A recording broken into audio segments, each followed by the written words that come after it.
السلام علیکم ورحمۃ اللہ وبرکاتہ۔ دوستو، میرا نام ہے محمد نبی اور آپ دیکھ رہی ہیں نبی ٹی وی۔ دوستو، اسلام ایک کامل دین ہے۔ انسانی زندگی کے تمام مراحل میں اس نے رہنمائی فرمائی ہے، یہاں تک کہ نیند کی حالت کو بھی فراموش نہیں کیا۔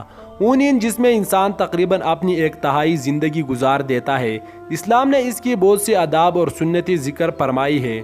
جو شخص ان پر عمل کرے گا اسے سکون و اطمینان کی نیند نصیب ہوگی، پریشانی، بے چینی اور بے خوابی سے نجات ملے گی۔ سورج غروب ہونا رات کی دلیل ہے۔ رات ایک طرف تکی ہارے کے لیے پرسکون نیند کا ذریعہ ہے تو دوسری طرف اس میں شیاطین اور شریروں کی چلت پرت تیز ہو جاتی ہے۔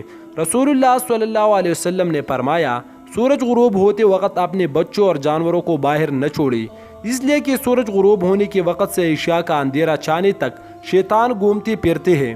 رات کی تاریکی میں بہت سی برائیاں اور مصائب رونما ہوتی ہے، اس لیے اللہ تعالیٰ نے ہمیں رات کی تاریکی سے پناہ مانگنے کی تعلیم دی ہے۔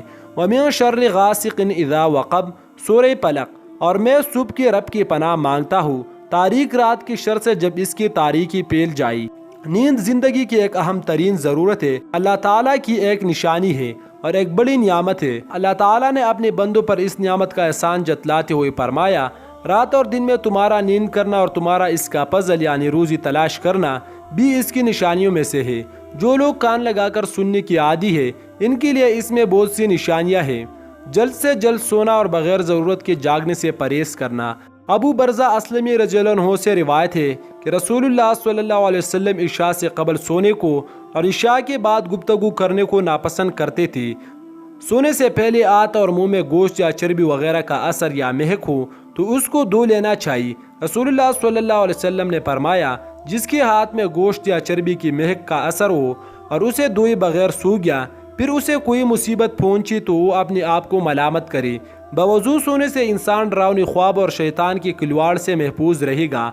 اگر اس رات اس کی موت ہو جائے تو طہارت کی حالت میں موت ہوگی۔ اگر کوئی اچھا خواب دیکھے تو وہ سچا ہو سکتا ہے۔ جابر بن عبداللہ رضی اللہ عنہ سے روایت ہے کہ رسول اللہ صلی اللہ علیہ وسلم نے فرمایا، رات میں جب تم سونے جاؤ تو چراغ بجھا دو اور دروازے بند کر دو۔ حضرت عبداللہ ابن عمر رضی اللہ عنہ فرماتی ہے کہ نبی کریم صلی اللہ علیہ وسلم نے فرمایا، سوتے وقت اپنے گھروں میں آگ کو جلتے ہوئے نہ چھوڑو۔ ایک اور روایت میں ہے کہ چراغ بجھا دو، کیونکہ بعض اوقات چوہا چراغ کی بتی کو بھڑکا کر گھر والوں کو جلا ڈالتا ہے۔